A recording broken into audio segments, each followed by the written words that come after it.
વડોદરા શહેરના ગાજરાવાડી વિસ્તારમાં આવેલ ઈદગાહ મેદાન પાસે દબાણ શાખાની ટીમ દ્વારા સપાટો બોલાવવામાં આવ્યો। વડોદરા શહેરના ગાજરાવાડી વિસ્તારમાં આવેલ ઈદગાહ મેદાન પાસે દબાણ શાખાની ટીમનો સપાટો, જેમાં ઈદગાહ મેદાનની બાજુમાં આવેલા ખુલ્લી જગ્યામાં ઘાસચારો વેચતા લોકો પર તવાઈ બોલાવાઈ।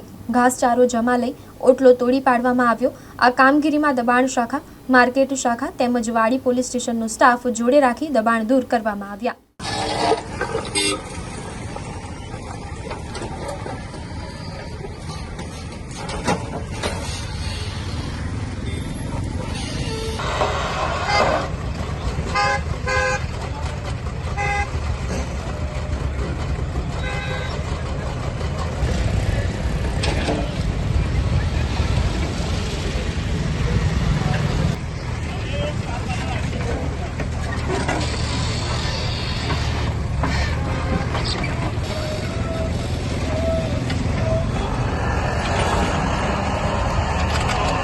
અત્યારે વહીવટી વોર્ડ નંબર 14 વિસ્તારમાં આવેલ ઈદગાહ મેદાન ખાતે જાહેરમાં જે ઘાસચારા વેચાણ થતું હતું તે કેટલ પોલિસી 2023 સાથોસાથ માનનીય પોલીસ કમિશનર સાહેબ દ્વારા જાહેરનામાના પરત્વે જાહેરમાં ઘાસચારા વેચાણ પ્રતિબંધ મૂકેલ હોય એ અંતર્ગત પણ આ કાર્યવાહી કરવામાં આવેલ છે।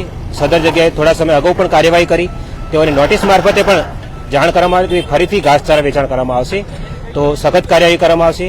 જેના ભાગરૂપે આજે વડોદરા મહાનગરપાલિકાના દગાણ સિક્યુરિટી વિભાગ સાથે વાડી પોલીસ સ્ટેશન વિસ્તાર અને વહીવટી વોર્ડ નંબર 14ના સ્ટાફને સાથે રાખી એક ટ્રક જેટલું લીલું ઘાસ જમા લેવામાં આવેલ છે અને તેઓના જે ઓટલા બનાવેલ હતા એ ટેમ્પરરી તમામ ઓટલાઓ દૂર કરવાની કાર્યવાહી હાલ ચાલુ છે।